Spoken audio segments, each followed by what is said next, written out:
A dread that could never quite be set aside by the humane optimism of British doctors.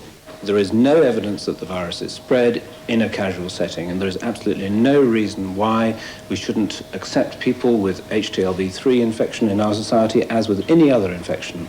There are many people around in society who have infectious disease, which is much more infectious than this virus. The most important events in the year, which is presumably what's going on. The missing clotting agent in their blood. Screening has shown that more than 1,000 have already developed AIDS antibodies, which means they've been given infected medication. 13 suffer from the syndrome itself. But what Dr. Jones is worried about are cases identified since heat treatment of factor VIII was introduced. It's supposed to be a fail-safe method of killing the virus. In the last few weeks, we have heard of 4 cases in the world where the virus seems to have got through some of the methods of heat treatment of the commercial concentrates. One of those cases, certainly from the Netherlands, looks as though it is a genuine case of breakthrough. The discovery of a system of making factor VIII by extracting the vital protein from blood revolutionised life for haemophiliacs. Other treatments are time-consuming and inefficient.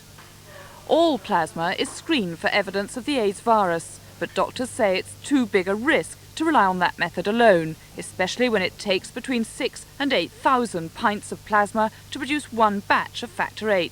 If a single pint's infected, it'll taint all the factor VIII. So now it's heat-treated, but in a variety of different ways.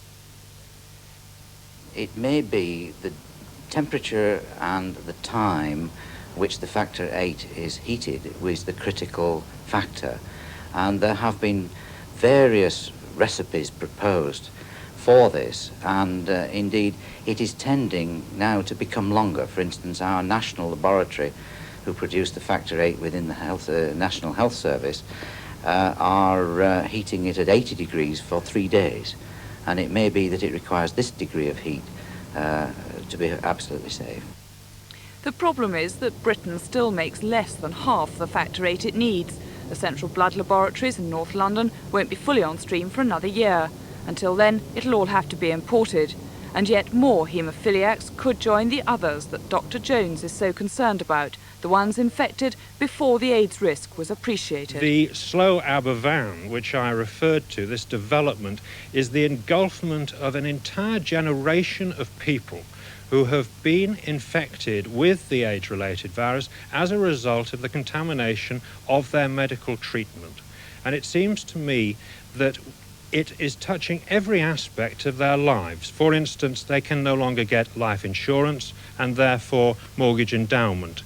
They are in many ways like the people damaged by vaccines, and I believe that this small group of people, it's between 1,200 and 2,000 people, should receive compensation from society. Researchers are working on the ultimate solution, the manufacture of artificial factor VIII, but that's still some years away. Meanwhile, this evening, the Department of Health refused to comment on Dr. Jones' plea for compensation and insisted that there's no evidence that any haemophiliac who's received heat-treated factor VIII has developed AIDS antibodies. Anne Perkins. Now, with more news of the day, here's Alistair Stewart.